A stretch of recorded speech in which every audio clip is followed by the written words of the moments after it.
Good morning, everyone. I'm so happy to have you joining us this morning as we bring another in our Jamaica Blue Mountain Coffee Festival virtual forum. My name is Nicola Madden Gregg. I am the chair of the Gastronomy Network and president of the Caribbean Hotel and Tourism Association. And I will be your moderator today as we explore inspiring the future of entrepreneurship in coffee, particularly focusing on, of course, the most famous and fantastic Jamaica Blue Mountain coffee. This morning, we have some very interesting presenters and panelists who will be sharing their thoughts on this very exciting subject. But before we get into the presenters, I just want to say a little bit about Jamaica Blue Mountain coffee.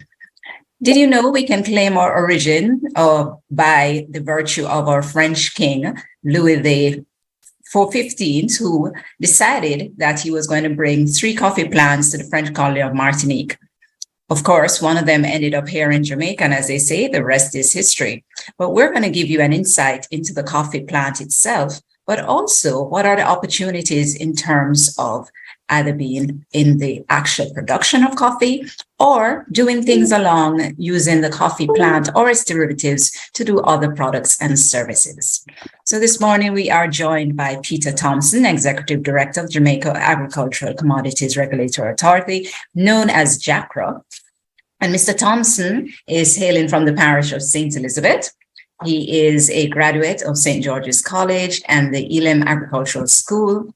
He's a past student of Nova Southeastern University and Micah University, as well as the University of the West Indies and the College of Agricultural Science and Education, where he did his MBA, majoring in statistics and finance.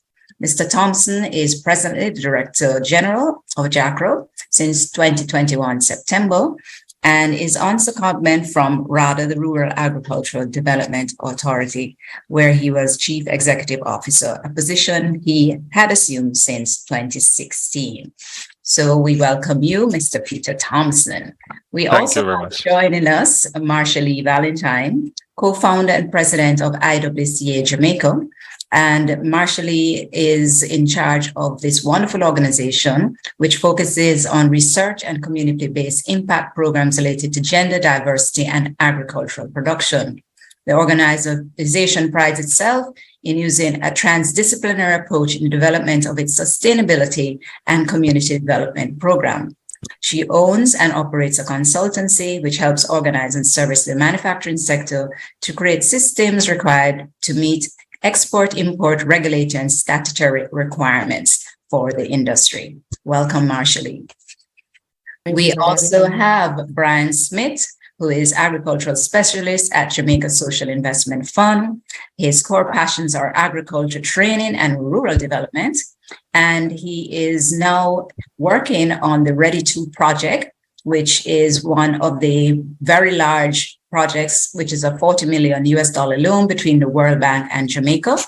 He previously worked in academia at the University of the West Indies, and he delivered courses in crop and soil science and has published scientific articles in peer-reviewed journals. So we welcome you, Mr. Smith. We also have Brittany Lyons, founder and CEO of Paradise Child. Paradise Child is a skincare brand inspired by nature, Jamaica, and the Caribbean. And they are creating unforgettable self-care experiences where paradise is not just a place, it's a feeling. I'm doing some marketing for you there, Brittany. Brittany has created 6 Blue Mountain coffee-infused face and body scrubs made entirely of raw coffee grounds infused with charcoal, oak, cinnamon, raw cane sugar, lemongrass, and green tea. The brand aims to inspire and encourage a natural, healthy, positive lifestyle. So these will be our presenters this morning. And I tell you, they have a lot to say. They're very excited. And so am I to share with you what we think about the future of coffee and what entrepreneurial opportunities exist. So we're going to start out this morning with Mr. Peter Thompson, who is going to go through his presentation and really give you some insight into the opportunities that exist and how JACRA can support you in this mandate. Just want to say that Jamaica Blue Mountain Coffee is just one of a kind and very exclusive. it is one of the products that Jamaica should surely, and every Jamaican should be proud of. So for those of us listening here in Jamaica and into the wider world, if you haven't yet tried Jamaica Blue Mountain coffee, please run out, buy some, try some, and learn how to do it properly. So today we're going to start off with Peter Thompson. Peter, over to you to give us your presentation and insights. Thank you. Thank you very much. Can everybody hear me clearly? Yes, I think we're clearly. Yes. So I'm here to do a presentation on the inspiring the future of entrepreneurship in coffee.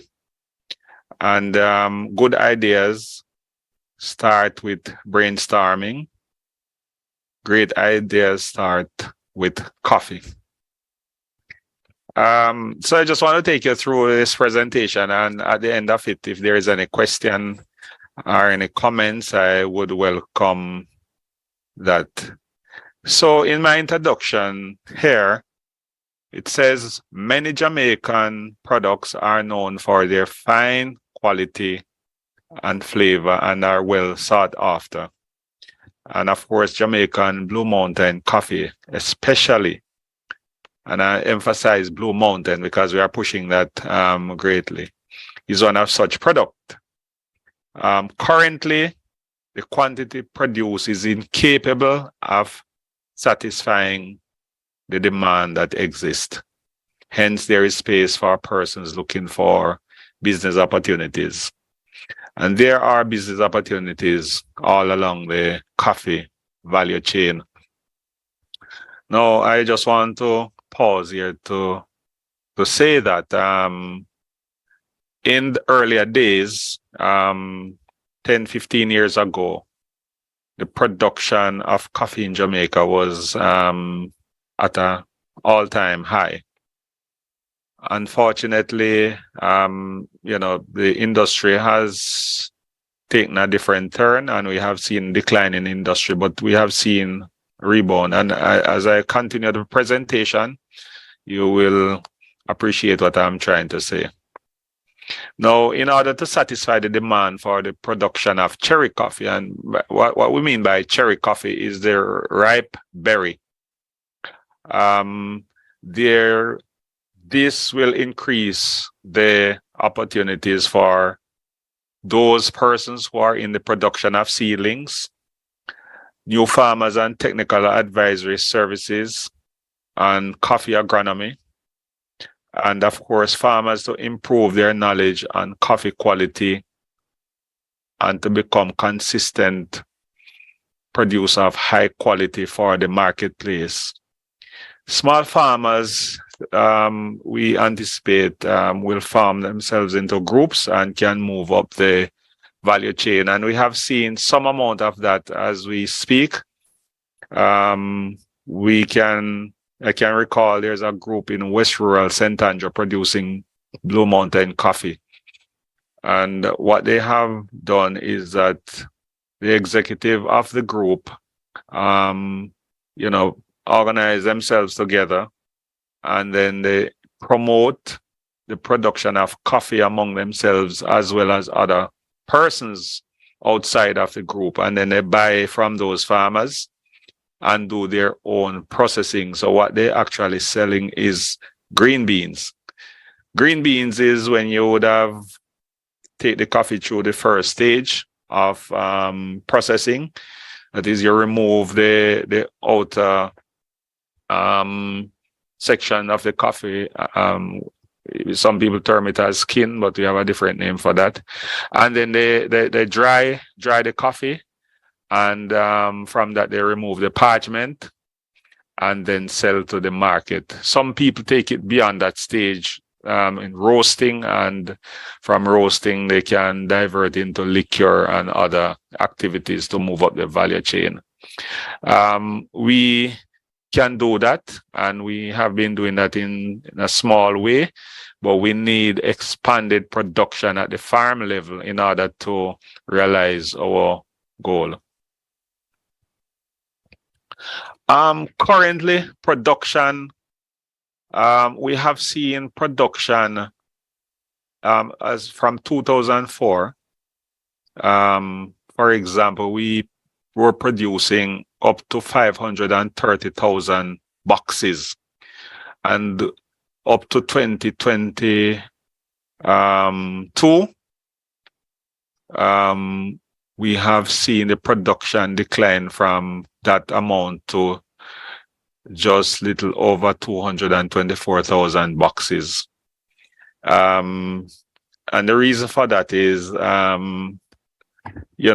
the coffee, when Coffee Board, which subsumed now into Jacra, was in commercial production, we usually go out and subsidize the farm and farmers in the production of coffee, and we usually buy back the coffee.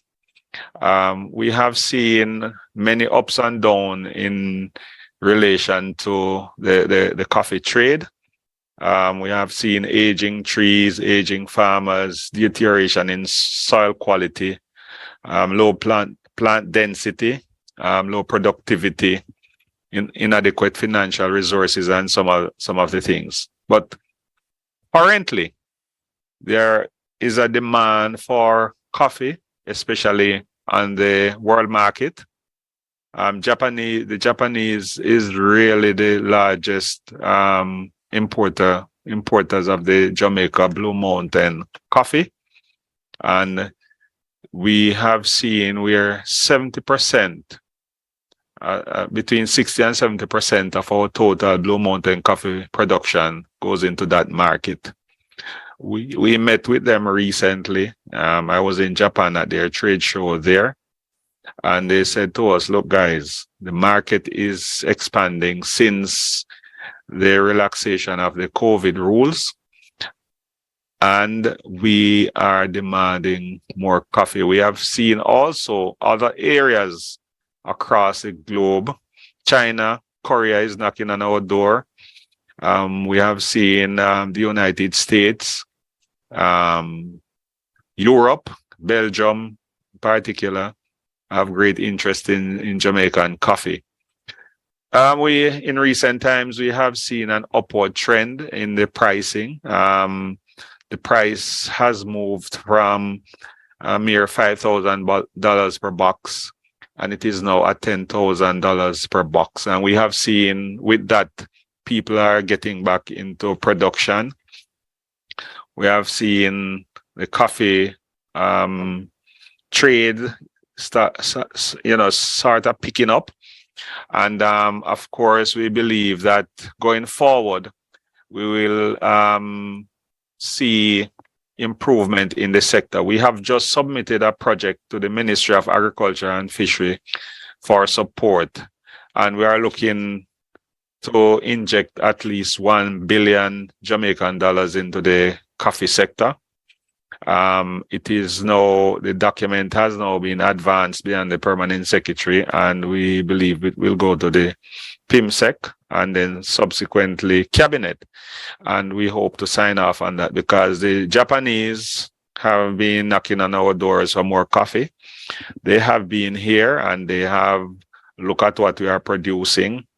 And of course, one of the important things that we need to do at the farm level is to see how we can treat with pest and disease management to improve on the quality, and also to look at the nutrition aspect of the production. We have now partnered with ICA to look at a soil health program for coffee, and we will extend that to cocoa and some other crops that we regulate.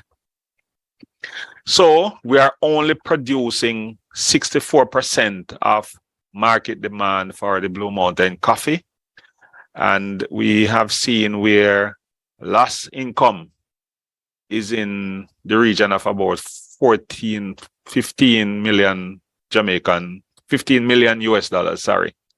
And we need to see how we can step up to bridge that gap, to get more coffee in the marketplace.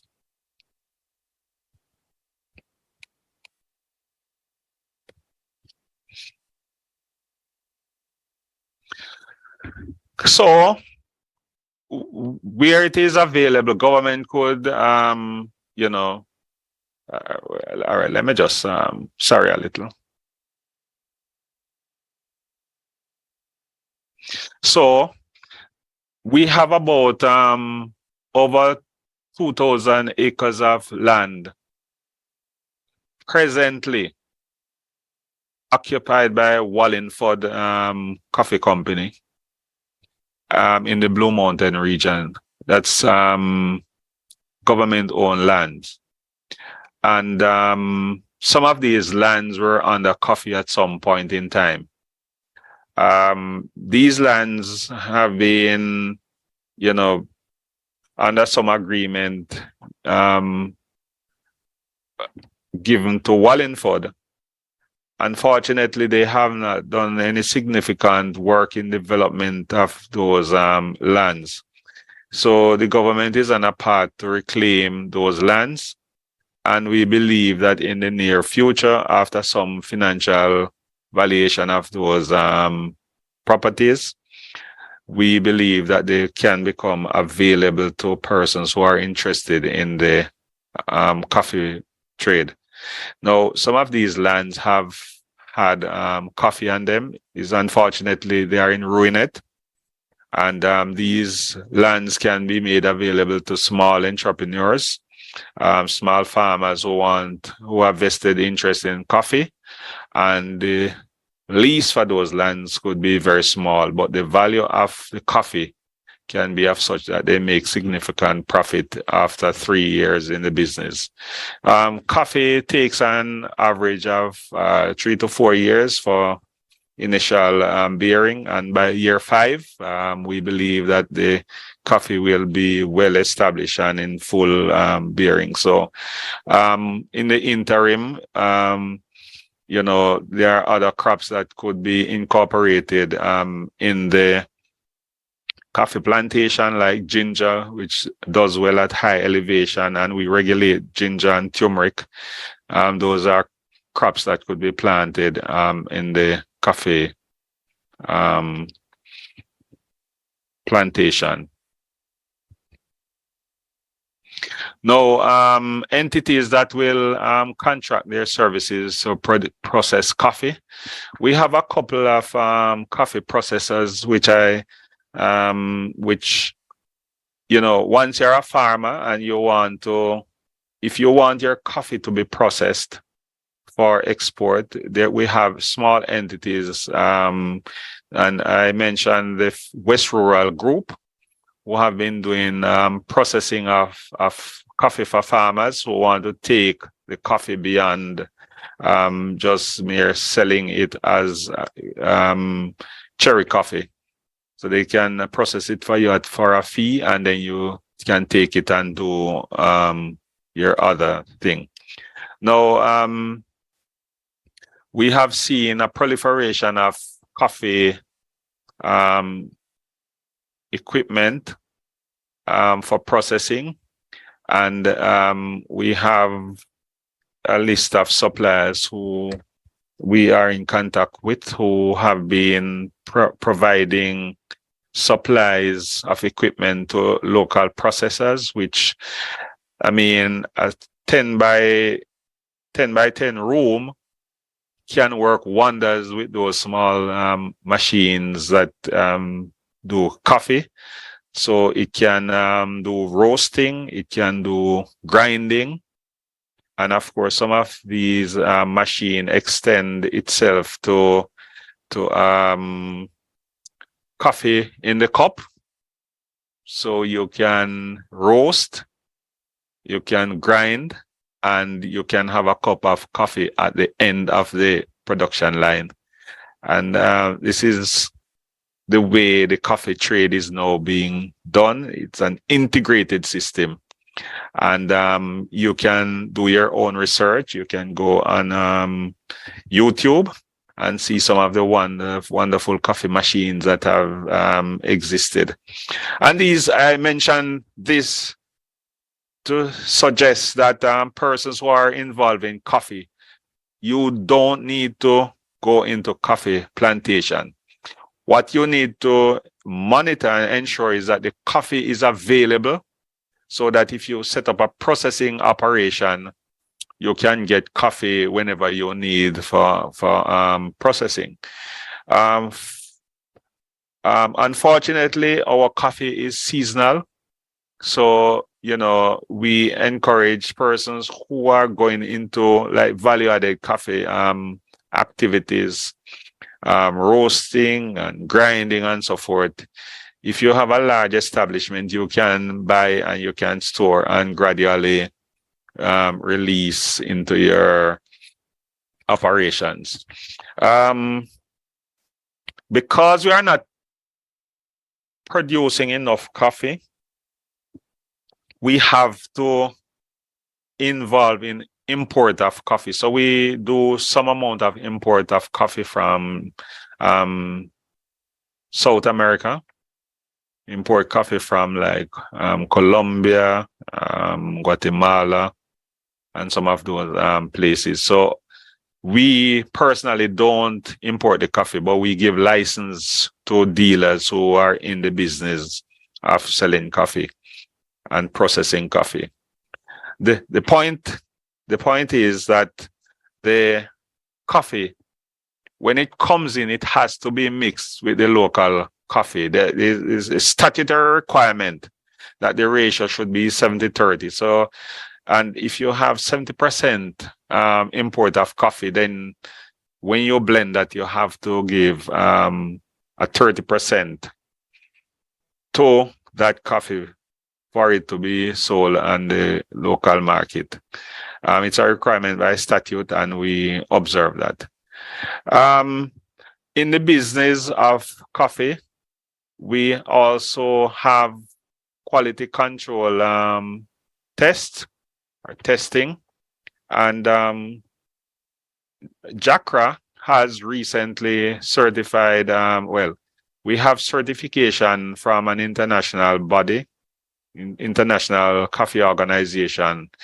3 of our officers have attained Q grader status. And when you attain Q grader status for coffee, it means that you can assess coffee from all different jurisdictions and make a determination as to whether the coffee meet any minimum standard. It is a rigorous training program, and I can tell you that our officers are very much sought after by the coffee growing belt, because it's a very difficult certification to attain. And these guys, we have to be very careful with them, because they can just move out of JACRA to another entity who want that type of skill. Because once you have Q grader certification, it means that you are up there on the quality in terms of what you can do to determine whether coffee is good or bad. All right. We have seen proliferation of coffee shops. That's an excellent opportunity for young persons who want to get in the business. And I can tell you that right throughout the Caribbean, you can see coffee shops being established on a regular basis. And I speak even in locally. As you know, there is a road development project from Kingston to Portland. That area, Portland, between Portland and St. Thomas, we have not seen any significant development in this region for many, many years. And we see the road network that is now being done from Harborview to Portland. So there is, and the Minister of Tourism had mentioned that there is some hotel development plan for the parish of St. Thomas, and more so some parts of Portland. And once you have hotels being established, it's prime ground for the establishment of coffee shops. You know that coffee follow hotel or hotel follow coffee. So the excellent opportunity and entrepreneurship. And St. Thomas represent part of the Blue Mountain region. So coffee can be easily accessed from the Cedar Valley, the Penline Castle, and the Nest Castle area of St. Thomas. Real authentic Blue Mountain coffee. And of course, we have seen the proliferation of mobile coffee equipment, and this can also be done. People become more innovative now in terms of getting the products in different form, and we have seen that. We have seen, if you go to Starbucks up in New Kingston, up in Ligani there, and are in New Kingston, you will see the different types of coffee, all different coffee of all description in terms of products, whether it being cold or hot or in pastry. We have seen coffee soaps, coffee seasoning. We have seen coffee jerk seasoning now being promoted on the local market, being produced by one of our stakeholders. And these things, tourists love to have them. You don't want to go to a jurisdiction and pick up the same thing that you would have gotten where you're coming from. People want to try new things. So these are things that, you could be introduced in your operations. Coffee candles. The scent of the Blue Mountain coffee, when you walk into an establishment and you smell that scent, it is so glorious. Just get it in candles, just like how you have the cinnamon candles and all the other different scented. These are excellent opportunities. All we want to do is to ensure that we step up the production at the farm level to sustain the commodities, whichever choice we would have wanted to go into, and use this to extend our reach in terms of what consumers need. The byproducts of the coffee plantation, the pulps and these things, very good organic manure. This is an excellent opportunity to decompose these material. We have seen it using some sort of worms, and you have very excellent byproduct which can be used in the growing of mushrooms, and of course other house plants. It can be packaged in small containers and sell to householders and all of these things. So the proliferation of byproducts from coffee is growing, and we have seen we have to move away from just samples and get into commercial operation. We have seen in recent time, the whole promotion, Instagram and Facebook and all the different social media. These are opportunities. So this is where technology is infused with a product. So greater promotion of coffee using social media for the promotion of these products. More opportunities to deliver and become creative. So we have to look at and see how we can, not only move in the value chain upward in terms of taking coffee from its primary production to a final product by an agro-processor, but to see how we can develop a social media platform where people can go to for information. And the more information you demand from the platform is then you will be restricted and will have to pay to get that information. And we have seen that. I mean, most of the internet-based companies, they give you the basic, but in order to get more advanced information, then you just have to swipe your credit card. So we can have that for persons who want to be innovative and get involved in coffee at some level different from what we would have been accustomed to. So with that, I conclude my presentation. I hope I did not bore you, and I hope that if there are any questions, either now or at the end of the session, I will be happy to take them. Thank you very much. Thank you very much, Mr. Thompson, Peter Thompson there, giving us a really good insight into all the opportunities starting from the farm level in terms of the ability to expand production and go into farming. We see that a number of boxes that are in demand, the price point has gone up, to moving up the value chain and the opportunities that exist potentially for young farmers seeking to get into coffee production at this time. So we thank you for that. Now we're going to move on to our next presenter, which will be Marshallee Valentine. And Marshallee, over to you. Thank you so much for that.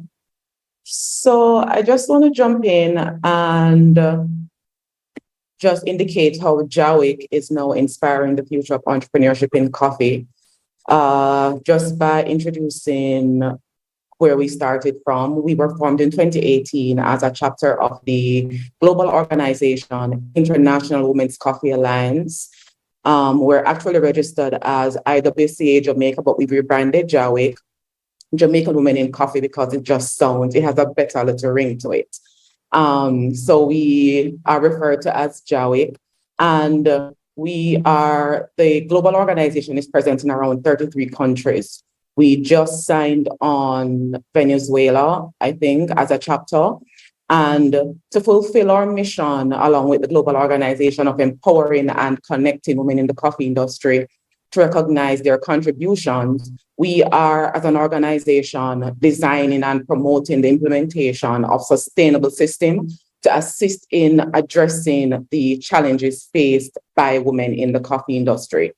And some of these challenges are not just for women only, they're for the wider space, as the DG of JACRA has stated. There are a lot of challenges within the industry, but for women, sometimes they feel it more. And some of these challenges include limited access to land. There's a reduction in production quantities and quality of the coffee, as was indicated. There is lack of access to training and resources that can help these farmers, especially to improve their farming practices. There's also lack of training and access to training for our baristas or roasters or processors locally.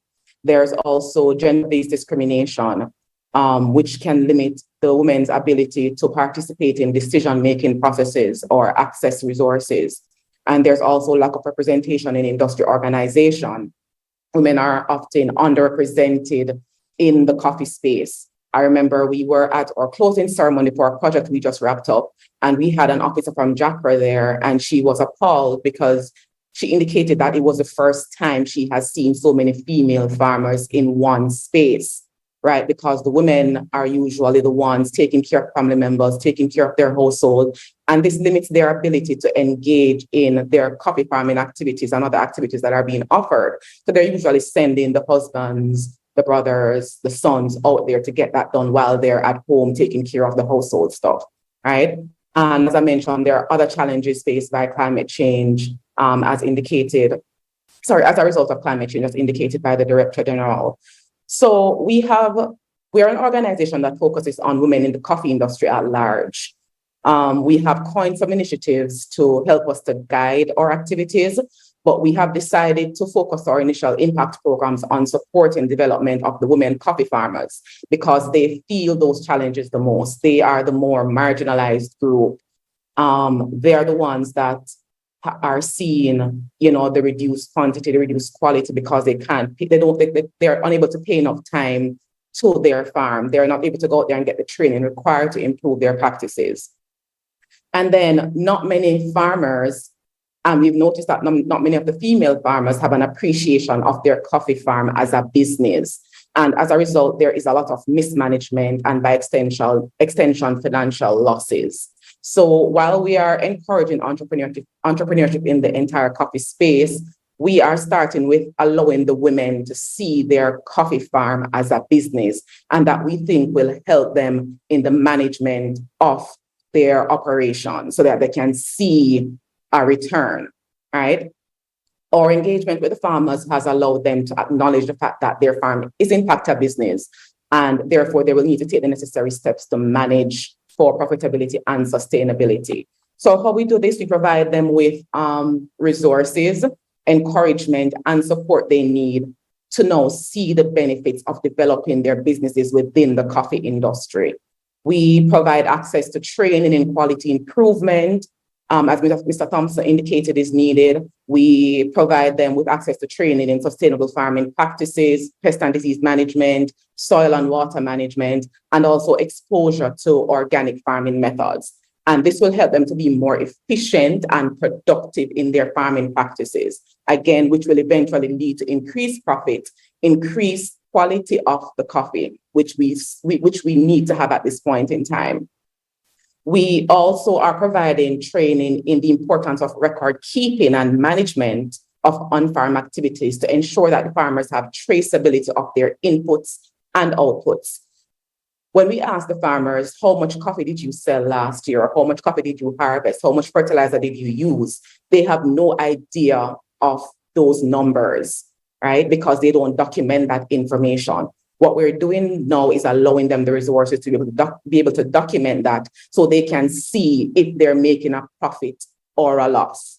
We are also encouraging them to do alternative cash crops and also agroforestry, so they have alternative sources of income within their business, not just coffee. So we also provide them with what we call our care packages, which we give them, a startup with seedlings. We've offered pH meters, fertilizer, spray pans, and the record keeping booklets, which I've mentioned. And then we promote networking and collaboration with other farms across Jamaica and in other coffee growing origins across the world through our IWCA network. And this allows them to share knowledge and resources and develop partnerships that can help them grow their business. We have had 2 instances where we've had roasters and cafe owners from overseas come to Jamaica to walk the farms, to see what the farmers are doing, and to start building that relationship, to encourage that collaboration so that when they're ready to form that entity that Mr. Thompson spoke to, farmers coming together and forming their own little coffee processing entity, they already have the connections and the knowledge needed to run that efficiently, right? And as an organization, we are also working on improving our advocacy capacity to advocate for the women's rights and representation within the industry and helping to break down some of the gender barriers that exist within the industry, equal access to resources and training within the coffee sector. And as I mentioned, it's not just the farmers. We will extend to the baristas and the roasters and the processors eventually. So that's what we're working towards, to ensuring that the women in the industry are represented and they can benefit from the industry in a fruitful way.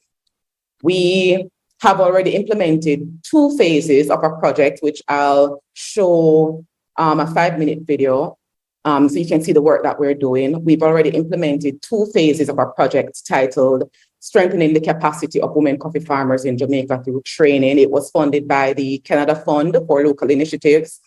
And we've impacted over 50 farmers across different coffee growing communities in the Blue Mountains. And we will continue this work through approaching agencies to support these activities. Because based on a pilot study that we did, we realized that of the 4,000 plus farmers that exist in Jamaica, Mr. Thompson, you can correct those numbers if they've been updated.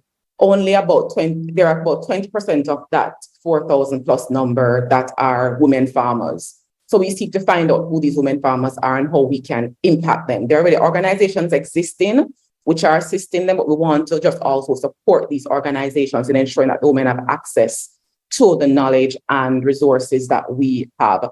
We have seen impact of our activities. We conduct as one thing we built into our organization is the capacity to conduct monitoring and evaluation activities so we can see the impact that we're making. And through our visits to the farms or phone calls with them or constant communication with them, we have seen where women have seen an increase in their production and by extension, an increase in their return financially. We've seen where women have indicated that they're exploring alternative ways of getting an income because they're now seeing their coffee farm as a business. We are also awaiting some feedback. When I saw Mr. Smith's name, I was very happy that he would be here. But we're also awaiting feedback on a project that we submitted as part of the Ready to grant that will allow us to impact more women and implement this project on a larger scale. And we will also approach programs such as the Q graders, the Q processors that Mr. Thompson spoke about. We are trying to expose as many of our women as possible to training in the global space. So we're able to advise ourselves in Jamaica of the different requirements for quality globally and put ourselves on the map as coffee quality experts, because we do have one of the best coffees in the world. And it will be sad if we're not able to match up to the global experts out there in the space, right? So JAWIC is trying to build these programs so we have a group of coffee quality experts in Jamaica. I know we're still women in coffee, but we're not averse to having one and two man come in and, explore these options also. But we're focusing on women because, of course, they are more marginalized. And then I'm going to share the video, so I won't spend too much time talking. But I think that by creating these entrepreneurs in the coffee industry, as I said, starting with the farmers, we'll extend to our baristas. We'll extend to our roasters and our processors eventually when we get enough funding. We will not only see improvement in the livelihood of our women in the coffee industry, but also a significant contribution to the development of the coffee industry in Jamaica. As Mr. Thompson has indicated, that there are other things that are needed, but then we need the support to get those things off the ground. I will just hand over to have that video shared. And this video was phase 1 of our project, strengthening the capacity of women coffee farmers in Jamaica through training. And you would just see some of the work that we're doing out there to have an appreciation of how we're encouraging these women.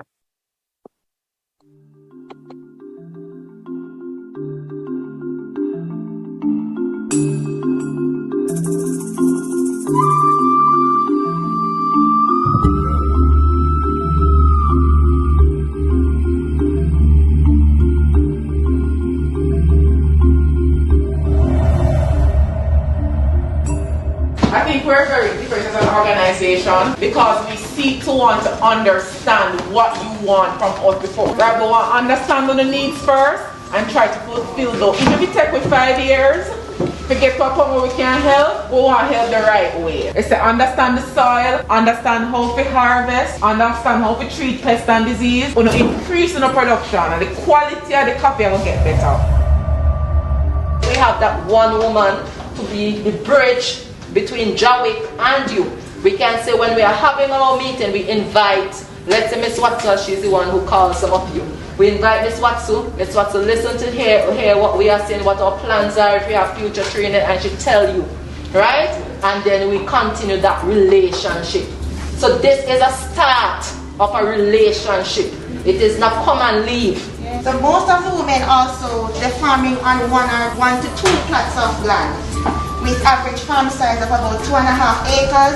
So ideally, an acre of coffee is supposed to produce around 150 boxes of coffee, right?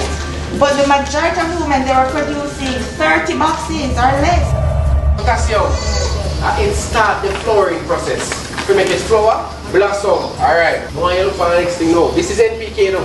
Does all of this. But look here now. Look at magnesium now. Enhances the bean color. Yeah. So we're at this point where precision agriculture is the way forward. It is about managing your environment, and we can't continue the same way.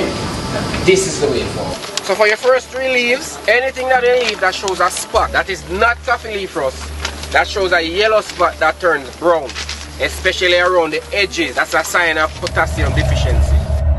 And so the nutrition poses a problem for learning. And so it's the same thing with the coffee. If the nutrition isn't right, it means that anything that blows over, just like yourself, if you're not eating properly, and anything that passes through, they don't have food. So we want to just welcome you all to our visitors and to our noble farmers for just participating with us on this journey and to allow us to share the knowledge that we have gained, share the knowledge of the field officers, the farmers that you can implement on the farm. This allows Canada to support small projects which have a quick short-term impact in communities. So really grateful for that. You're role models for your communities in the work you do, also for your families, for your children. I was actually really relieved to see that some of you also are trying to juggle your work-life balance by bringing your kids here, because I did, right? It's not easy. Anybody that tells you it is seamless and easy to have kids and a family and have a business is lying to you. Your children are first, your family is first, and you're doing this business to keep everybody afloat, and including yourselves. Always remember, the time you took here is an investment with your farms. You're continuing the legacy of your parents before you, the farmers before you, and you're growing it in a way that's going to give you long-term benefits for yourselves and your families. Thank you. From this class start, it was wonderful, right? Yeah. And we learn a lot, right? Yeah. To how we can produce more and more coffee in order to make our business grow. In our area, we need the development, and the more developed we are as a community and as women, we will be on the front line out there.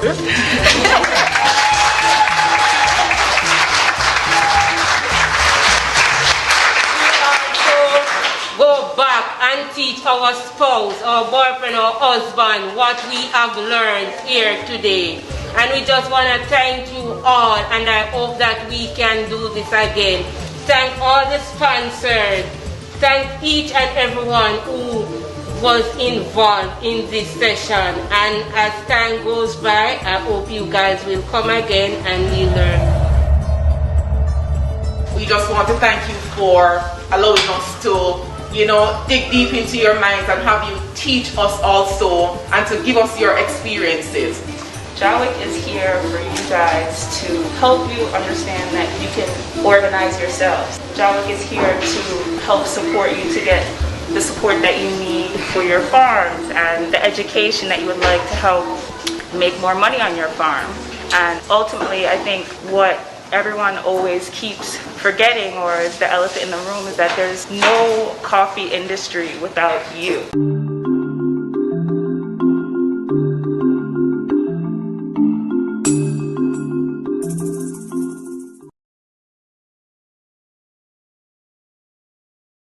Very, very good introduction there in terms of the exciting things that are being done for women in coffee, particularly the training element and just the opportunities for support. So if you're thinking to go into the industry as a woman, this is definitely an association that is there and has your back.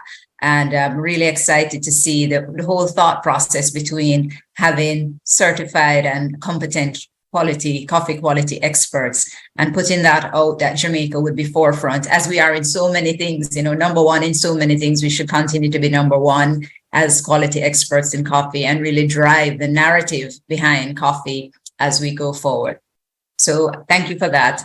Up next, we have Brian Smith, who is going from the Jamaica Social Investment Fund, who's going to take us through some other really good tips and ideas, as well as some opportunities as it relates to this topic. Brian, if you would start for us. Good morning, everyone. Is everyone hearing me? Yes, we are. Go right ahead. Excellent.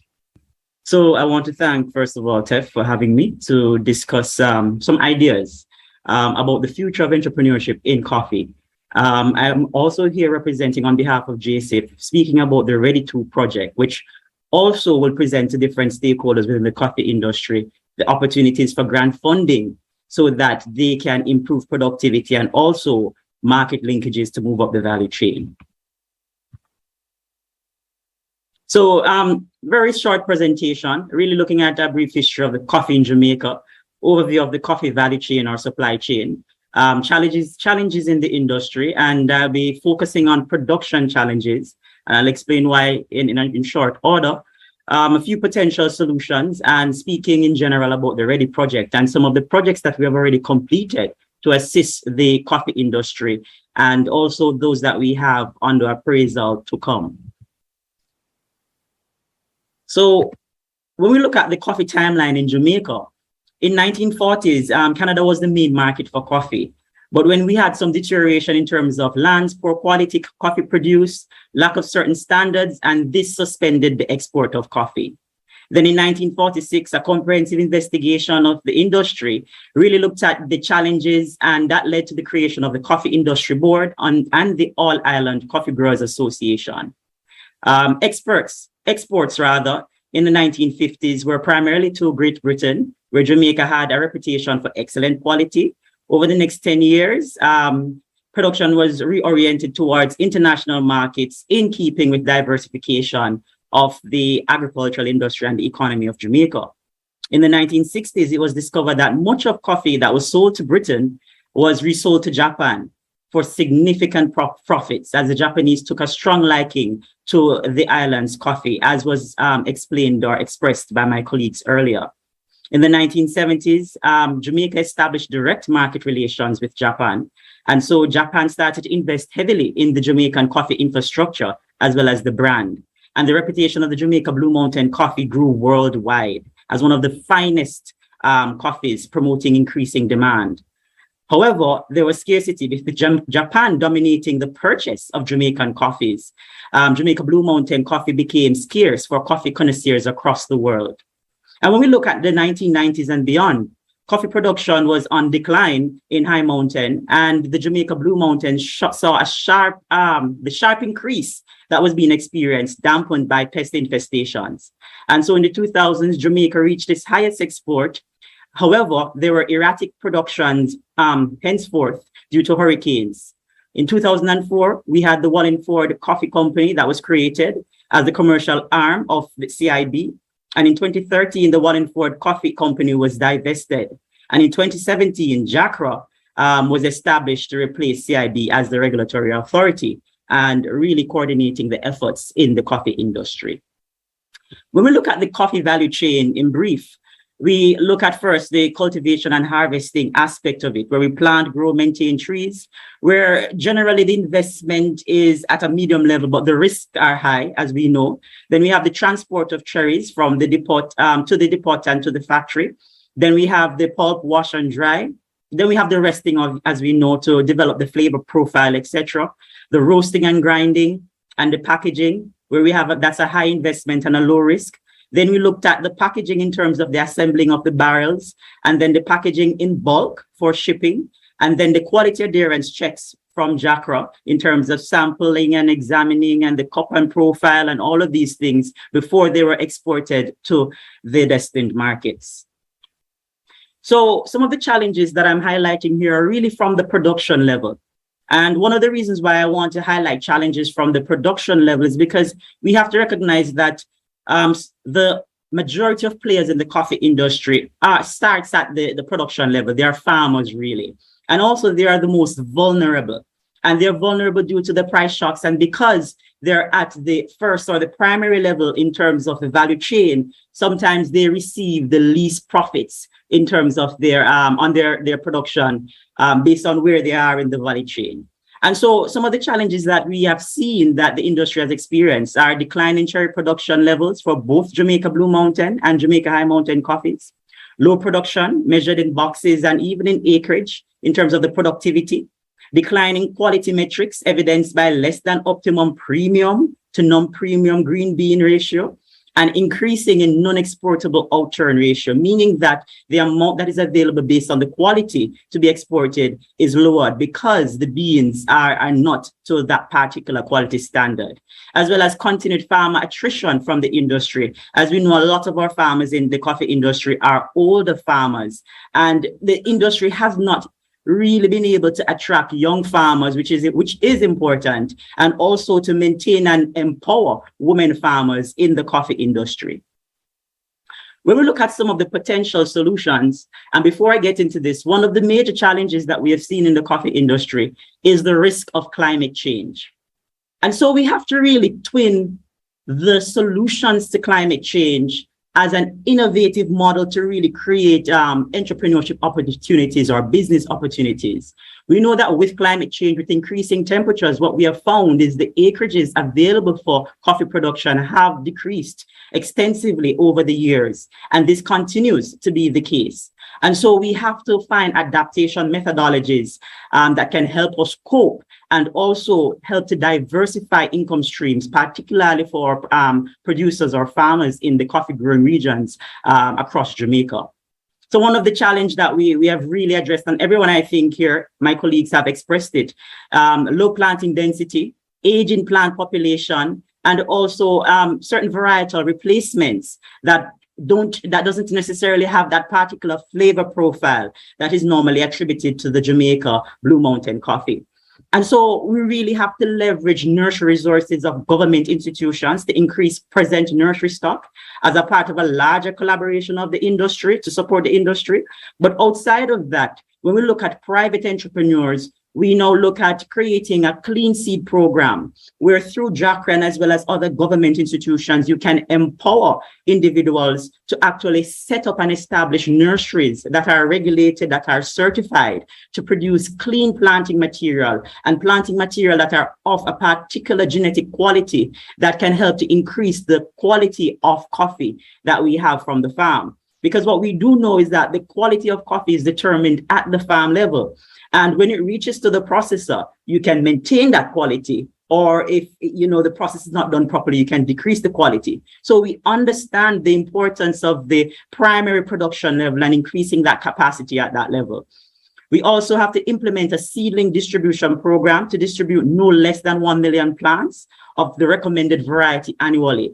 And as Mr. Thompson would have indicated earlier, 70% of the trees are aging trees. And so we have to look at replanting if we're looking to increase the productivity of our plantations or our acreages that are under production within the coffee growing regions. And then we also have to assess or address rather the agronomic concerns through increasing the efficiency of our farmers. One of the major challenges that we have recognized that our farmers have expressed is the high cost of production associated with the production of coffee. We know that the area to which coffee is grown in those mountainous areas generally don't have the best infrastructure in terms of the road, in terms of water supply, and also the difficult terrain to which they have to operate on. And so we have to look at ingenious ways in which we can help to create some form of sustainability and help to create some climate resilience for these farmers. And so we have to look at collaborating with the livestock industry for the establishment of a centralized manure collection and distribution facility, which can be sold to farmers in terms of supplementing fertilizers. And when we speak about manure here, we're speaking about stable cured manure. So it means that we're looking at the incorporation of manure in the composting process, right? And also the promotion of vermicomposting, which is another form of composting, utilizing earthworms to utilize byproducts such as the coffee pulp. And I want to just highlight that the composting industry is a burgeoning industry. And I know that from a regional level, we're looking at developing standards for composting because it is something that can be profitable for farmers, but not only profitable in terms of an alternative source of income, but it also helps to reduce the cost of production. Compost provides nutrients to plant in a slow release form. And oftentimes these farmers plant on slopes. And therefore we have a lot of nutrient loss, especially with our mobile nutrients, the nitrates important for the vegetative growth, and the phosphates for root development and so forth, and fruit development. And so when we look at these composting, they help in terms of soil restoration, soil stability, soil structure, and also increases the water holding capacity 100 times. That can help alleviate drought conditions for farmers in the dry period that we're now entering in, or that we're now in. So we recognize that composting can be used to reduce the cost of production and also increase the resilience of the farmers in face of the climate challenges that are now existing. We also have to address research and development concerns. And we can't move forward unless we look at developing indigenous technologies that are low cost, that these farmers can actually utilize, technologies that are gender sensitive. So we look at our women in terms of, as we mentioned, these mobile equipments, and encouraging youths as well to engage in development of new technologies that are adaptable to our conditions, adaptable to our terrain, and also to our socio-cultural context. And so we have to partner with research institutions and government agencies, or scientific research council, or center, or research and development division, to help develop some of these new technologies. When we look at, for example, biological pesticides, can you imagine a farmer having a coffee rust during the fruiting or the cherry development stage, having to spray certain pesticides to manage it because they don't want to lose their leaves, which is important for capturing food, but having to wait a particular period because of the post-harvest interval, and therefore some of these fruits become, they're not harvestable anymore because they've passed their time to be harvested. And so we have to look at these biological methods. We have to look at utilizing local methodologies. And I'll give you one.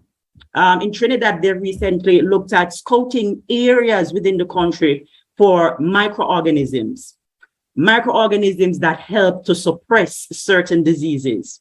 When you look at St. Lucia, the owner and the business founder of Algas, which is a biological stimulant made from seaweed or sargassum, that really stimulates the plant defense system to decrease the amount of pest incidents and disease incidents that farmers experience. We have to look at developing some of these products locally from local available materials, right? Among other innovations. Another innovation that we can look at in terms of opportunities, especially for young persons and other persons within the industry, is even on the packaging side of things. When we look at biological packaging or biopackaging, so, there are efforts being made in terms of mushroom, utilizing the mycelium of mushroom and also certain crop residue. So we look at, let's say, rice hulls. We don't produce a lot of rice, but sawdust and all of these different things to make biological packaging that can be investigated in terms of utilization of these packaging for coffee, and also creating a sustainable future for the coffee industry. We also look at the challenge of addressing the declining farmer count, where we have to implement a stratified approach. Because as I mentioned, there are different types of farmers. And most of the farmers in the coffee industry are an aging population. And so they are late adopters of technology. And so we have to look at an approach that is really geared towards these farmers adopting certain new technologies and new chemistries that can increase their productivity. And we have to find ways and develop training methodologies and ways to actually allow some of these information to be transferred to these farmers. We'll look at climate change again, which I'm again twinning in terms of potential business solutions. We'll look at agroforestry as a climate resilient agribusiness option. And we know that some of our farmers are, planting in between lumber trees and also fruit tree crops. And the importance of this is that when we have these fruit tree crops that have deep roots, they help to anchor and hold the soil structure, especially on these mountainous terrains, together. But not only that, but they serve as wind barriers, and they also help in terms of providing shade. And therefore, in terms of the increased temperatures that we're experiencing due to climate change, it helps to reduce this and allow for alternative source of incomes from the byproducts or the other products that we can get from agroforestry. And also the construction of water harvesting structures. When I visit the Blue Mountain, one of the things that I always see is a number of different springs. And sometimes persons try to capture water from these springs. However, these pipes are normally clogged with silt and all of these different things.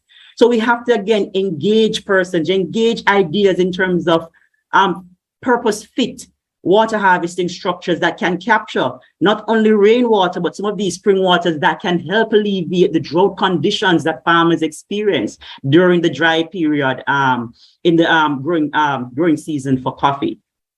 When we look at the lower inconsistent revenue from coffee berries and beans, Mr. Thompson spoke about, a couple of years ago when a box of coffee was selling for what, $3.5, nothing much.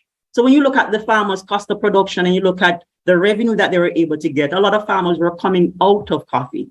And so one of the things that we recognize is that we have to diversify income streams. We have to promote, proven and tested methodologies and interventions that can allow for alternative income streams for some of these coffee farmers. And so we look at intercropping that I know we have been mentioning. Cropping, planting cash crops. Yes, ginger. Yes, turmeric, which are high value crops that can move up the value chain, but also looking at cash crops that grow very well with coffee and that demands different nutrients, have a different demand for water and all of these things. So research has to go among looking to that in terms of what is the best complementary crop that can be grown in tandem with coffee. And then we look at the farm to cup type of experience where we can have these small farmers that are in rural areas really promoting community tourism experience, which is in its early stages where we have a lot of tourists coming from Europe and all of these areas that are really looking for a different experience out of the mass tourism product. And so a lot of them are going to these farmers, going to these areas, wanting to pick the berries, wanting to be a part of the processing and also wanting to drink a cup of coffee. And this also feeds into alternative byproducts that can be developed through cottage industries and also through the establishment of an agro-processing incubators in these areas. A lot of our farmers that, let's say, want to make coffee liquor, want to go into the soaps, the scrubs and all of these things, they tend to have to come to Kingston, have to come very far to utilize certified facilities to get certain assistance to develop these products. And so one of the things that we're looking at, or that we can look at rather, is the establishment of agro-processing incubators and facilities in these highly productive areas that can stimulate something similar to a cottage industry, that persons can actually come and develop their products at a certified facility. And so we have helped underneath Ready One to establish incubators with RADA across the country. And we have seen where, especially in St. Elizabeth, there have been the uptake of some of these utilization of some of these incubators by persons who want to move up and create other products, alternative products outside of the primary product of coffee and other things like fruits and all of that. So this can stimulate byproducts within the industry. And also the utilization of coffee waste for various activities. And as was mentioned, mushroom production, there's a huge potential for mushroom production, huge monies to be gained and income to be gained from mushroom production. And we know that the coffee waste is a great byproduct to use to grow mushrooms, both oyster and these button mushrooms as well. So these are just some of the examples of some of the things that I think we can have discussions around. Look at setting up structures and also enabling policies to stimulate the coffee industry outside of just primary production and from farm to cup. So I want to speak a little bit about the Ready 2 project. Now, the Rural Economic Development Initiative 2 is a World Bank and Government of Jamaica funded project aimed at enhancing markets and climate resilient approaches. The project has two components, and component one speaks to climate resilient agricultural and community tourism investments for rural enterprises, where component two speaks to institutional strengthening and capacity building for public entities. In component one, we look at a matching grant scheme where there is a minimum contribution where we really want that buy-in. So we ask that the persons that apply whether they apply as producing organizations, and there's a 5-10% matching contribution that they own the project. So through this matching contribution, they are really a part of the process. They're not just getting this grant, getting whatever investment or intervention and saying, okay, well, it wasn't my money, I can move on. We want them to be a part of the process. And so we look at financing, consulting and non-consulting services, goods, works, and also some aspects of operating costs for demand-driven, competitively selected agricultural, fisheries, and community tourism sub-projects. And we look really towards rural enterprises. And some of the targeted entities include cooperatives, friendly or benevolent societies, or any formal or legally established association or community tourism operators. Now, the reason why we're speaking about cooperatives, friendly or benevolent societies is that we want to promote productive partnership, because we have to recognize and we have to get out of the mentality that we cannot do it alone. And so we have to develop that trust in terms of the value chain and the actors and the players within the value chain. And we have to work to find innovative means of doing that. In component 2, which we are not currently accepting calls for, this component, as I said earlier, aims to strengthen the capacity of relevant public sector institutions to provide the public infrastructure and quality services needed to promote inclusive rural development. And some of the targeted entities are the Ministry of Agriculture and Fisheries, Ministry of Tourism, and their agencies, ministries, departments, and agencies. Under component 1 so far, in terms of projects that we have funded underneath for the coffee industry, is that we are currently in the process of implementing agronomic support through Coffee Traders Limited for approximately 700 farmers, where we're looking to provide them with inputs, fertilizers, pesticides, seedlings to increase their productivity. And this is an example of the linkages that we're looking at in terms of our targeted second call for value-added enterprises that helps to, allow these productive organizations and groups to have market access, right? And also have a stable price as well in terms of what they're getting for the things that they're producing. And so through these interventions, such as the training, etc., we look to strengthen some farmers that have that agreement with coffee traders to increase their ability to produce and also increase their ability to, allow their product to move up the value chain. Under component 2, we have completed a coffee marketing strategy that is now with JAMPRO and JACRO for them to deliberate at the institutional level in terms of how they're going to move forward in terms of implementing some of the suggestions that came out of the strategy. And this strategy was done by the consultancy Inc. And it looks at catalyzing economic viability for a sustainable coffee sector. And as Marshall would have mentioned, JAWIC also has an application in, among others, that are currently at the appraisal stage that we're looking to move through the project cycle with hopes of implementing what they have applied for. And so we are really encouraging, because we have recently launched our second call from March 1st, and it should go from March 1st to May 1st for 2 months, where we're really targeting value-added enterprises and anchor firms to help establish market linkages, but also looking at producing organizations to increase their capacity once we can establish these backward and forward linkages. So things that we're looking that we can fund within the coffee industry is in terms of value addition, processing and roasting, looking at equipments and all of these things, the development of coffee-based products. We also look at the improvements in agronomic production practices, such as the supplication of planting material, training, equipment, etc. But the project cannot be used to help fund the purchase of land and the lease of land. One of the challenges that we have seen in terms of some of the applicants is land tenure. And we know that can be an issue. Marshall spoke to the lack of access of land for women farmers. And oftentimes, in terms of the administrative process, we have land that is tied up 3 generations back. And so because we're looking at an investment, tenure becomes very important, depending on the type of investment. And we recognize that grassroots farmers generally have a 5 or a 10-year lease. And so we try to look at equipping these farmers, noting the term of the lease and the short-term lease that they have, and allowing them to be linked, as I said, with some of these anchor firms or some of these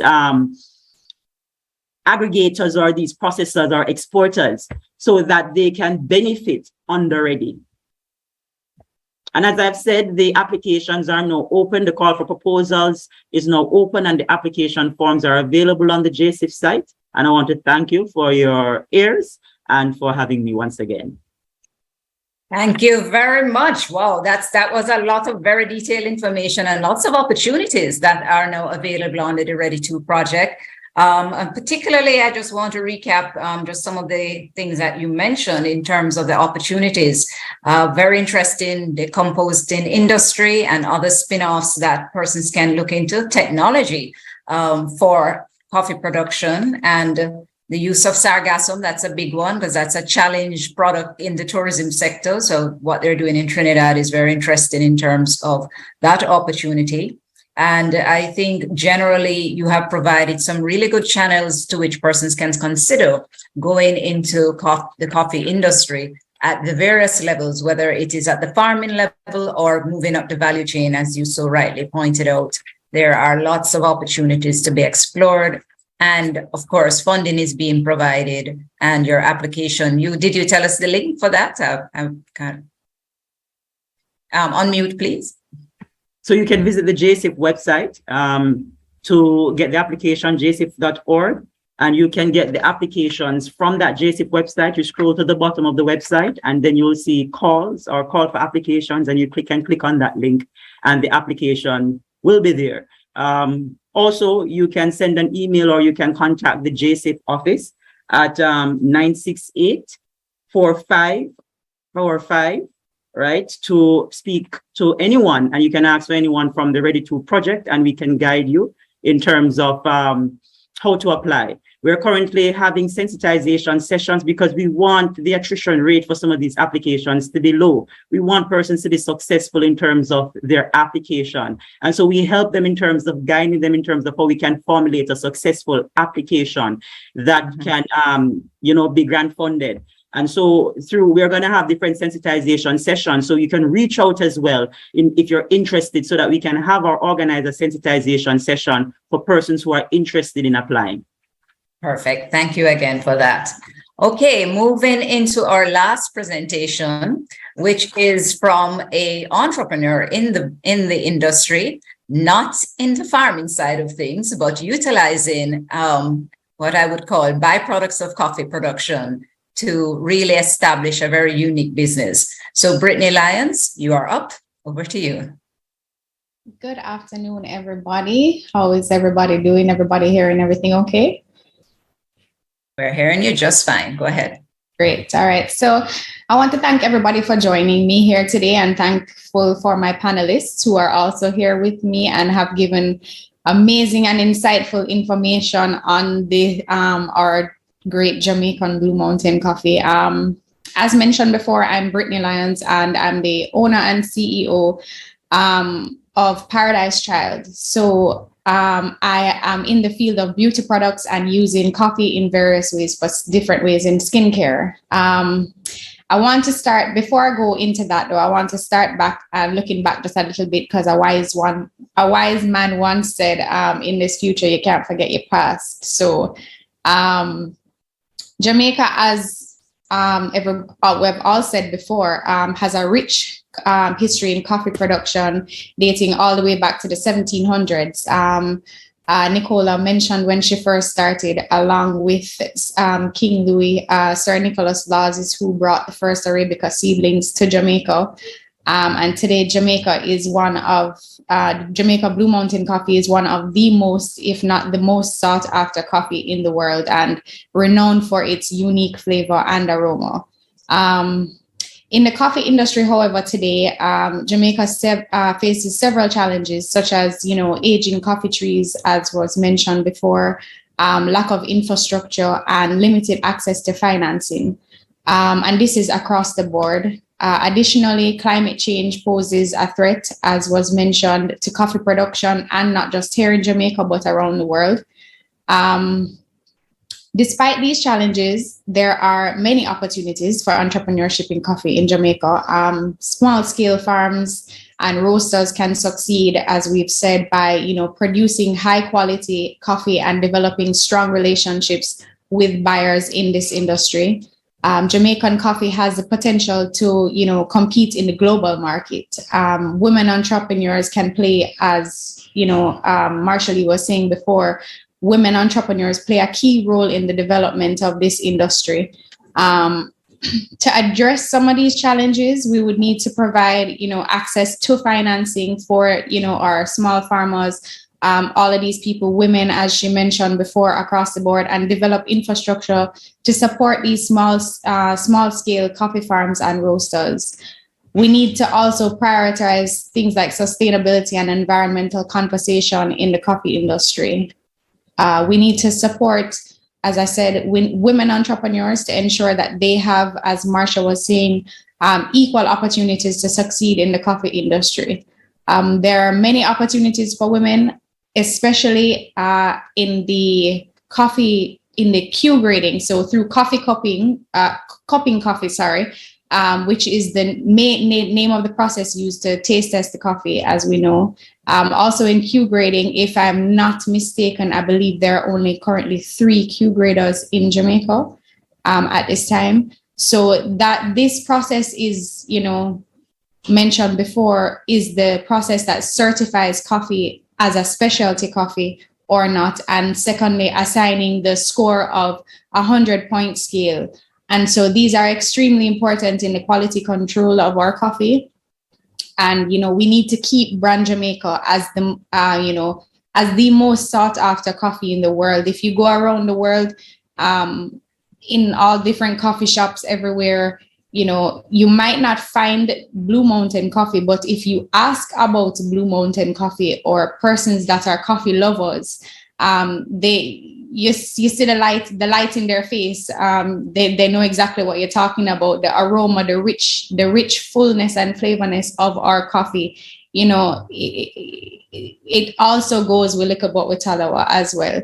As cliche as that might sound, but myself, going into my own little story, myself as an entrepreneur, I decided to dive into my journey and create my own value added to the versatility of coffee in creating Paradise Child, not only to be able to create a one-of-a-kind product, but also to create something sustainable, eco-friendly, a line of skincare that represents brand Jamaica, as well as some of my own core principles.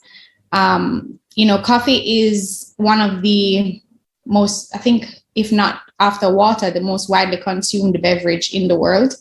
However, in recent years, it's also gained popularity as an ingredient, this is where I come in skincare products. So coffee in itself contains several different compounds with numerous benefits for the skin.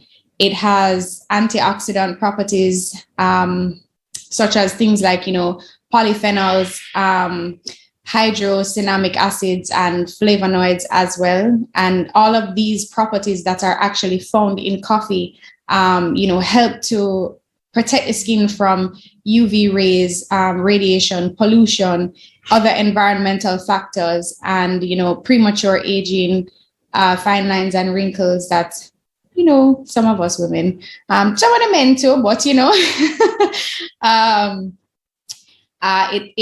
one of the things that I've used it for, as Nicola introduced me and said, is I've created the first line of products that I created through my love for coffee and research and development is the coffee scrubs. I've created 6 different coffee scrubs, trying to keep it as well as brand Jamaica. I have a original coffee scrub, a coffee scrub with oats.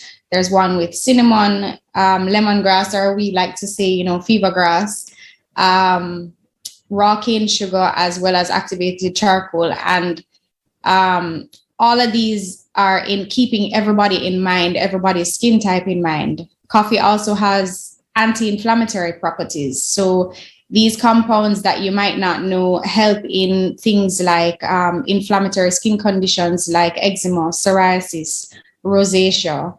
I've actually done my own little group studies and trials whereby I've seen different persons get very great results in and reduction from these skin conditions that they might have from the products that I've created.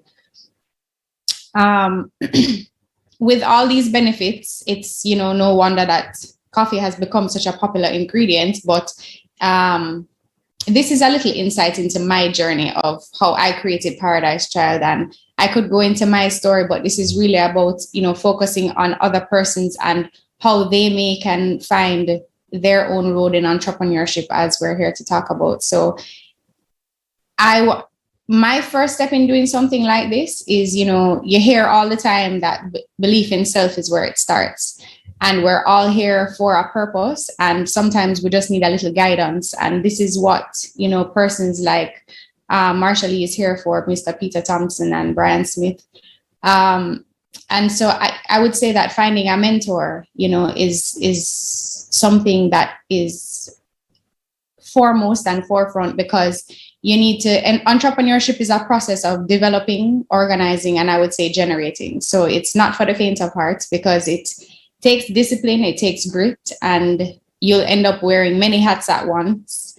And you need a lot of different skill sets that are required, management, accounting skills, all different kinds of things. But the greatest of all time have either spoken to someone or had somebody to bounce their ideas off of. You want to find somebody that understands the pitfalls and, you know, what it takes to get to the next step. One of those people for me is Jason Sharp from Coffee Traders and Cafe Blue. And I can't even put into words the magnitude that of having a solid mentor on your side and somebody that you can, you know, go to that has walked a similar road before. And so, you know, coffee, there are many opportunities to be grabbed, waiting to be grabbed here. Our rich soil and elevation levels from all, you know, our mountains here in Jamaica, and not only the Blue Mountains, because you have other areas in our country like Cockpit Country that have the ability to grow and produce aromatic, flavorful coffee, and many other areas that can be utilized for this purpose and, you know, coffee farming. So coffee, as I mentioned before, it's a very versatile product, and we as entrepreneurs can find innovative ways to add value to add value to the product, as well as to grow premium coffee and, you know, produce coffee products that are not only would be benefiting to us as individuals, but also to us as a nation, you know, keeping us, as we have all said, you know, as the most sought after coffee in the world.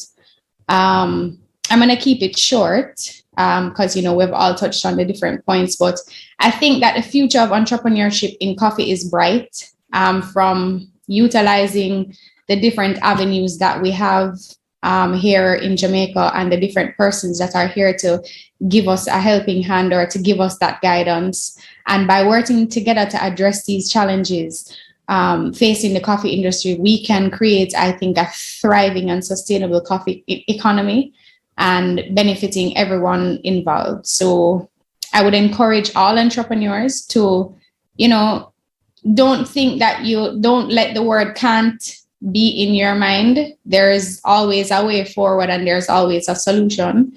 So, you know, coffee is, as I said, one of the biggest industries in the world. And we have here in Jamaica something that is really and truly special to us. It's indigenous, and we need to utilize it in the best way that we can to, as I said, not only benefit us as individuals, but to continue to benefit us as a nation.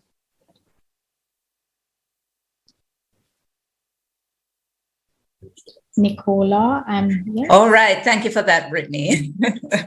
I didn't unmute fast enough. But okay. As you can see, there is a lot of opportunities. This is a kind of a outside of the box way of looking at coffee, the coffee industry, and opportunities for entrepreneurship.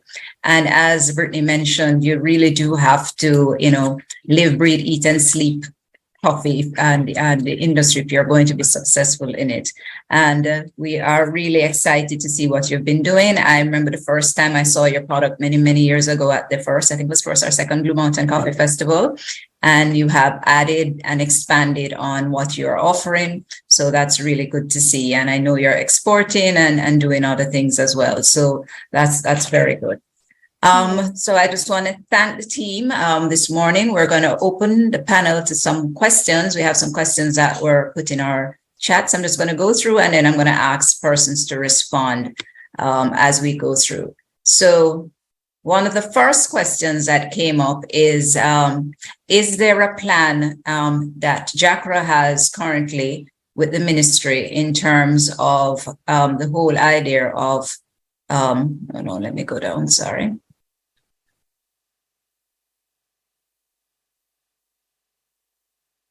Of how to formally grow out the coffee industry. So I think Mr. Thompson, that would be yours. Peter? Yes. I responded in the chat. Right, but nobody's seeing the chat, so you have to respond online. We are the only ones seeing the chat at the moment. Okay. Yes. So we have submitted a comprehensive plan to the ministry for the development of not only the coffee sector, but also the spice sector. So there's a combination of cocoa, coffee, and the spices. And when I speak of spices, I'm talking about pimento, ginger, and nutmeg. So the value of that proposal is in the region of about 3.2 billion, of which coffee would take out a third of that. Mm-hmm. We, as a matter.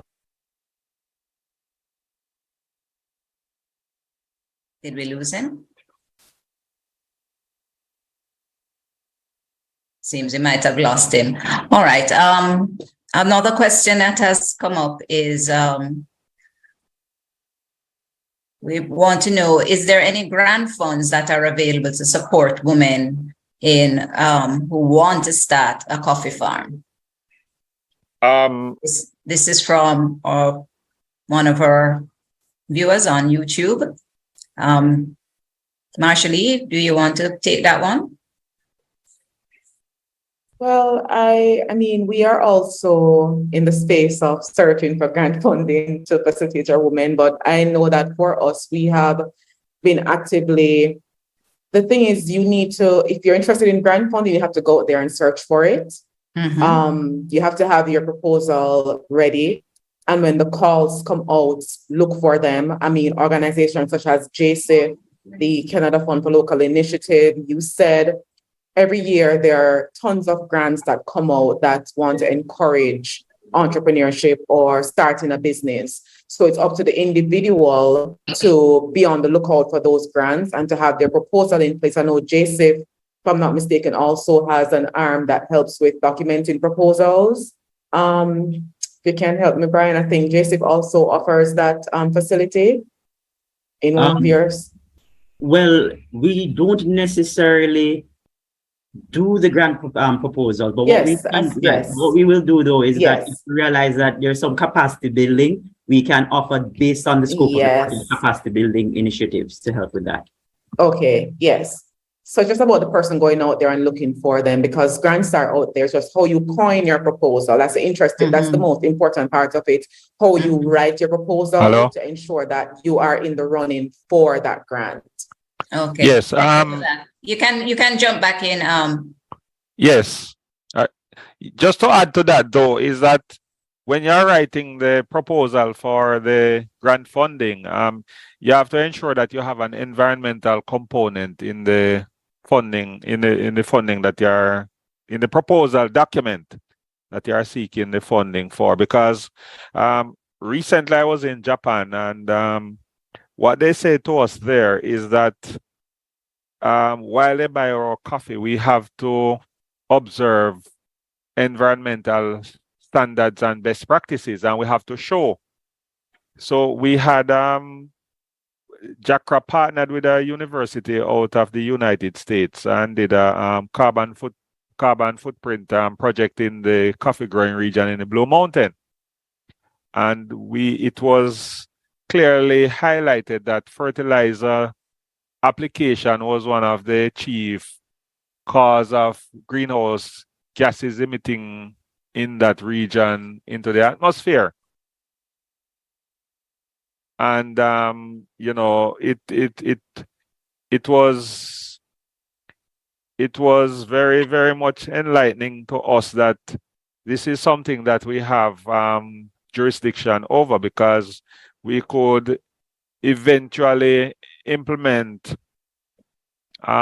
training programs to farmers and other stakeholders who are in the business of growing coffee, and to educate them that, look, rather than you doing broadcasting of fertilizers in the field, you just cut semicircular trenches and put the fertilizer in and bury it to mitigate against that, you know, constant emission. Because, you know, once fertilizer is on the surface of any platform and the sunlight hits it, then it is going to evaporate as gas into the atmosphere, and this helps to deteriorate the ozone layer. And they'll also use less fertilizer if they and use they will the other also method use and less save money. fertilizer. Yes. Yes, because it will be in the region of the root zone, and it will not be subject to runoff or leaching other than percolating to the root zone area.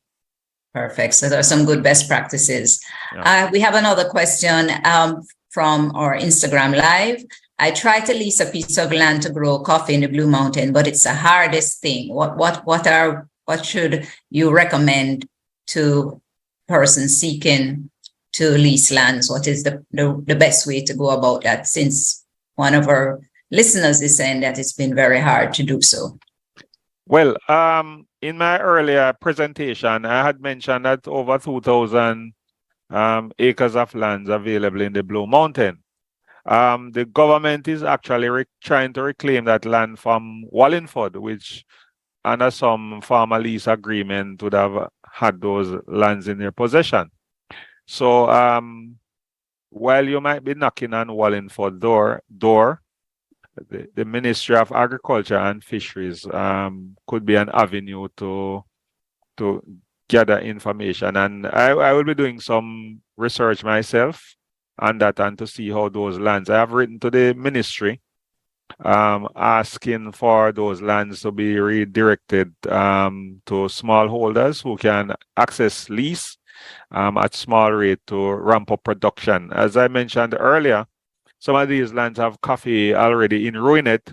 So probably what would be needed for a startup person is to get those lands back into production, cut back the coffee, fertilize, and resupply areas that you don't have coffee. And we have our technical officers there who can assist with that. So question to the panel, besides these lands that are coming on stream, as you said, which in some time, is there any current lands that are available, and who would somebody speak to for any current pieces of land that would be available now, today? The Coffee Growers Association, who operates in the Blue Mountain region, could be the best bet as we speak until the government decide to regularize the existing land that is entangled in their possession with Wallingford. So the Coffee Growers Association can probably redirect persons who have lands. Marshall, you have any comments to add to that? Yes, and then to add to that, I know that there are, if someone is really interested, they could search the MLS systems, because I know that recently I have seen quite a few coffee lands going up for sale. You may want to just tell persons what MLS, those who are not in real estate. Sorry. So go on one of the real estate sites and search for coffee land for sale or land for sale. And you may see some things pop up, because I personally have seen quite a few over the past 2 years pop up going on for sale. So persons who are interested in buying, I'm not sure about leasing, as Mr. Thompson stated, you can approach the Coffee Growers Association. But if you're interested in buying, I know that if you search online on the real estate platforms, you may see where there's land available for sale. Okay, perfect. Thank you for that. All right, next question we have. How can persons be coffee graders, and can this be used as a part-time job opportunity? This is from a YouTube, one of our YouTube viewers. Yes, you could actually research that online, but we have a point person here at JACRA, Mr. Hervin Willis, who is also a Q grader, one of our senior Q grader persons who have recently attained that certification. And my good friend there, Sashana, she mentioned about the Q grader earlier on in her presentation. Q grader is really a really intensive training program to attain that. It is rigorous, and it I wouldn't say costly, but most times we are lucky to have them here at the time to take us through, the different modules. But I think the institute, the Coffee Institute in California, I think have that program. They have schedules that they accept applicants for training, and I must tell you that it is very, very intensive. And sometimes what some persons will do at times is to advance themselves up to a certain level, and they rest, and then they go back depending on how. And sometimes you extend all your resources and you fail the program. So you have to be very much dedicated. But once you attain that certification, though, you can become coffee cuppers in any institution, locally or internationally or regionally. And I guess there's good pay scales for that position. Yes. Okay, thank you for that.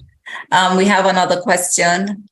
How will the coffee be processed with such limited access to processing licenses? This is coming from Andrea on YouTube.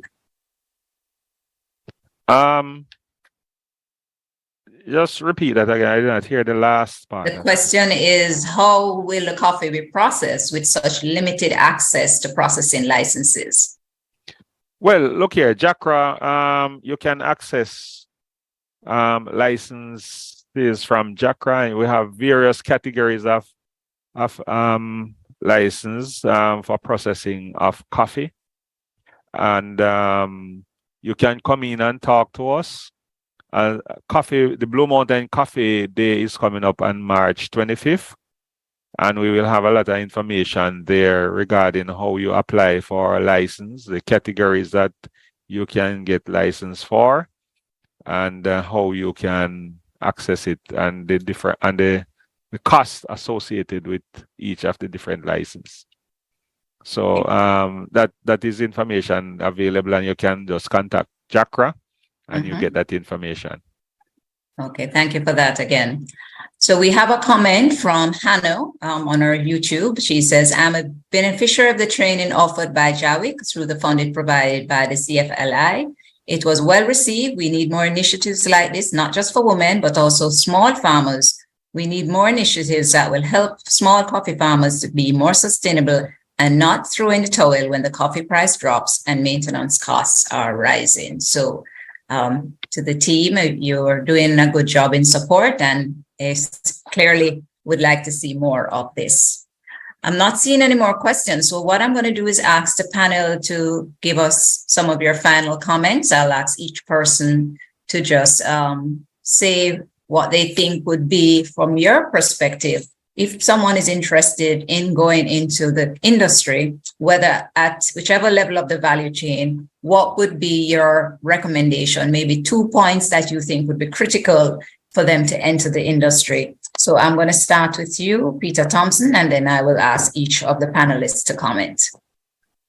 Well, depending on where in the value chain you want to get involved, I would suggest that you do your own research if you are going into the processing of coffee and other value-added products of coffee, you have to ensure that the supplies are readily available, because the processors, the large processors, I mean, they would buy up every ounce of coffee that is available for processing.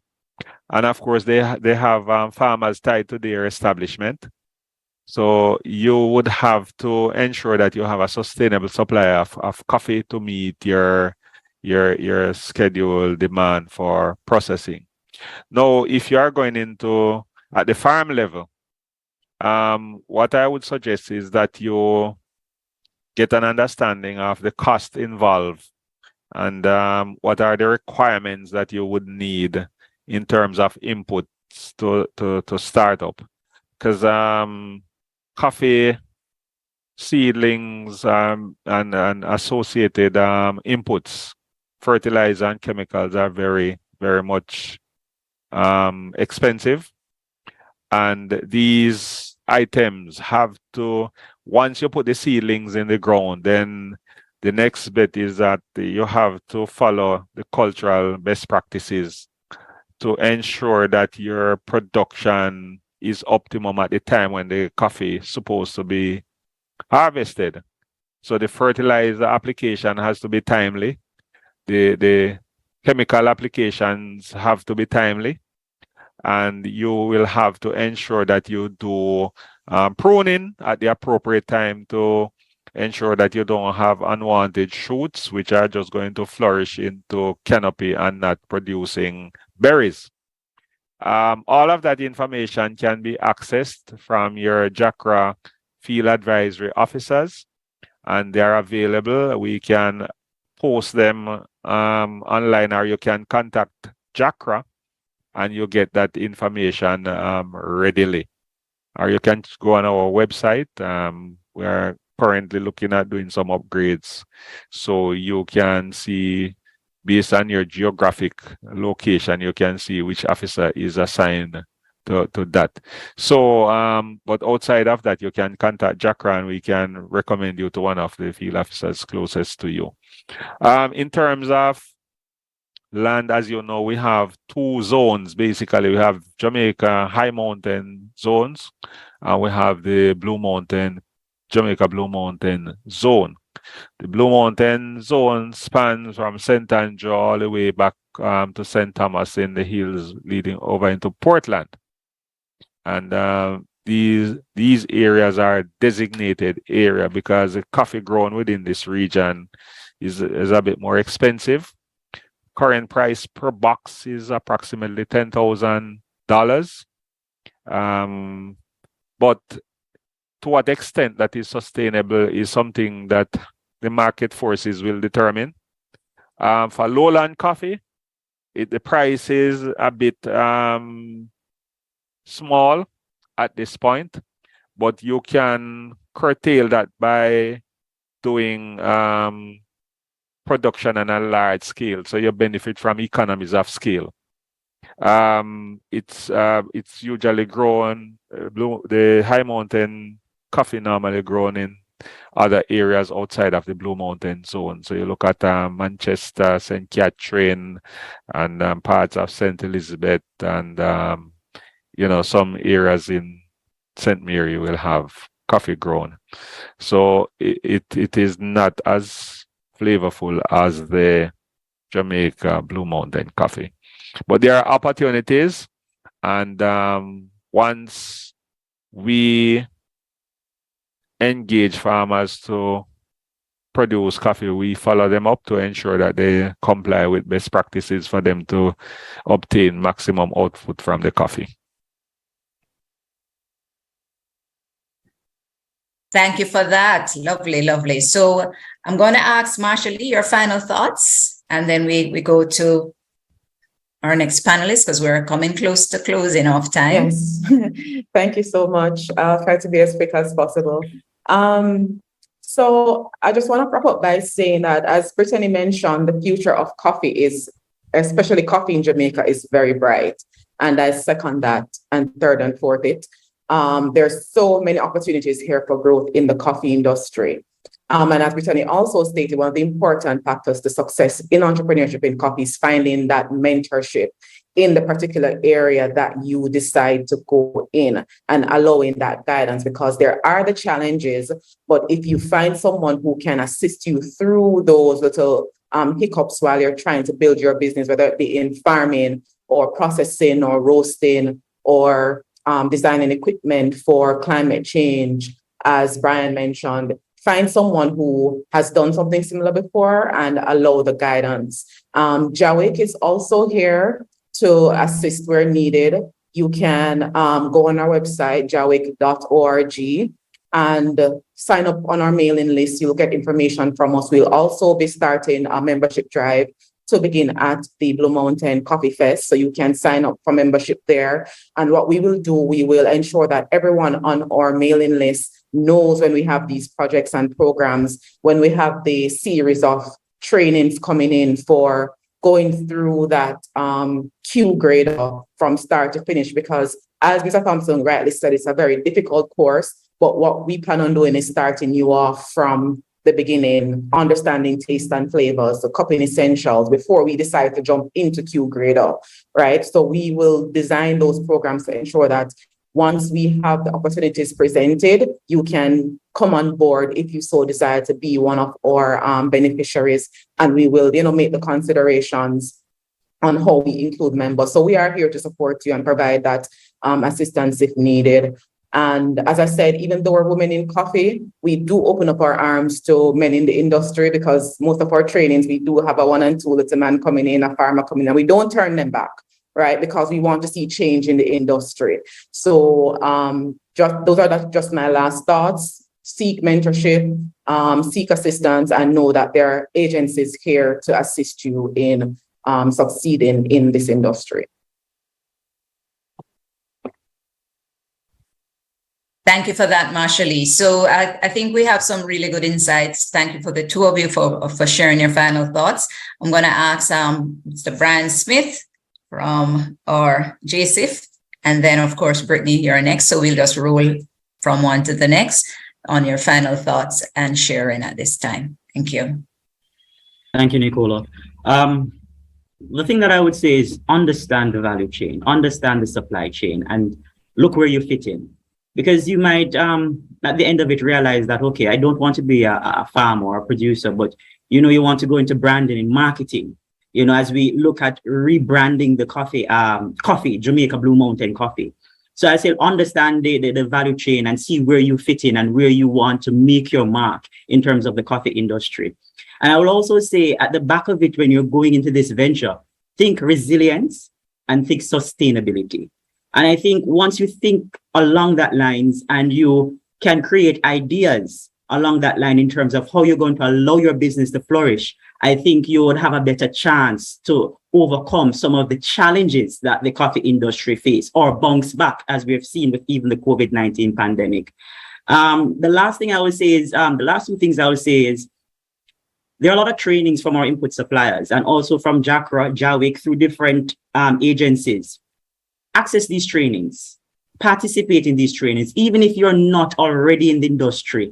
Get an idea of what the challenges are. What are the new technologies, the new chemistries? How can I optimize myself and allow myself to be profitable? I would also say think quality, because we understand the challenge with land and the availability of land and where we can get a particular price point for coffee. So think specialty coffee when you're going into coffee. Not saying that the high mountain is not important, etc. But if you're looking at a good margin in terms of profitability, I'll say think specialty. And I'll end by saying that the Ready To project through the Jamaica Social Investment Fund stands ready to assist players within the coffee industry in supporting, facilitating or assessing their application once our criteria are met and guidelines are met, in helping them establish market linkages and move up the value chain. So thank you very much once again for having me. Thank you very much. That's some very good insight there. So think specialty and look at your profit, do your research, which is important. Even if you're not in the industry yet, go and do as much research as possible to see what the challenges are and where the opportunities lie. Love that. All right, Brittany, you're up. Your last thoughts. They always say where there are two heads are better than one. We have quite a few here, so all the points were very well touched on. But as you know, you just said a while ago, one of the things I'd say is definitely do your due diligence. So you know, you can there's always insight from other persons, but when looking at something that you want to do for yourself, you know where you stand, and you might know your own strengths, and what other markets you can look at. So doing your own research and development and your own due diligence into the market that you want to go in, whether it be stepping out of the box and creating something, a byproduct from coffee itself, like what I'm doing, or if it is that you want to go into farming, really have a plan. Then you want to have a plan, and then that comes with having the mentorship, somebody that can guide you along that way. Just making sure that you're putting your own step forward, your foot forward, to make sure that you're making the best decisions so that you get the best benefit from whatever it is, whatever avenue or industry you plan to go into.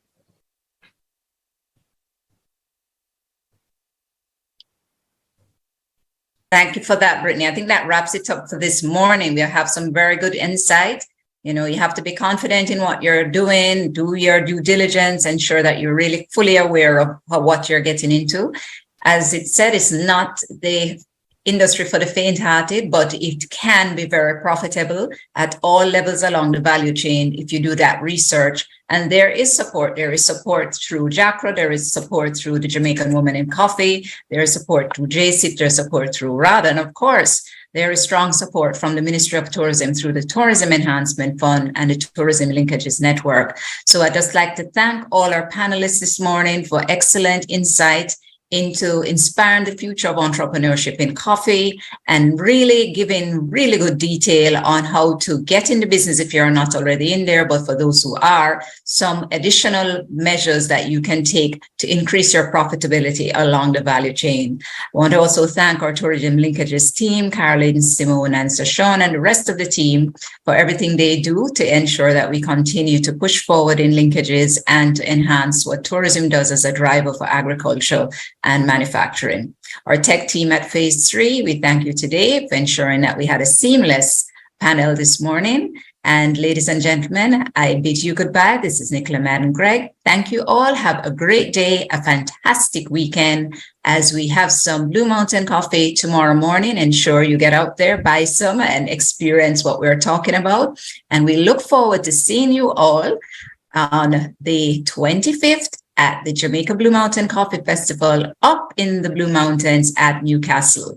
Tickets are available online for sale already, so make sure you get your tickets, pre-sold only. Don't want to see anybody at UTEC crying that they can't get a ticket on Saturday morning.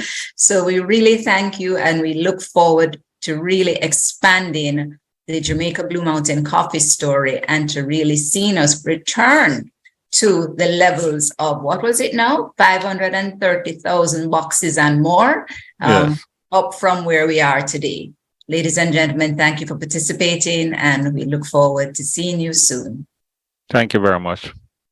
Thank you.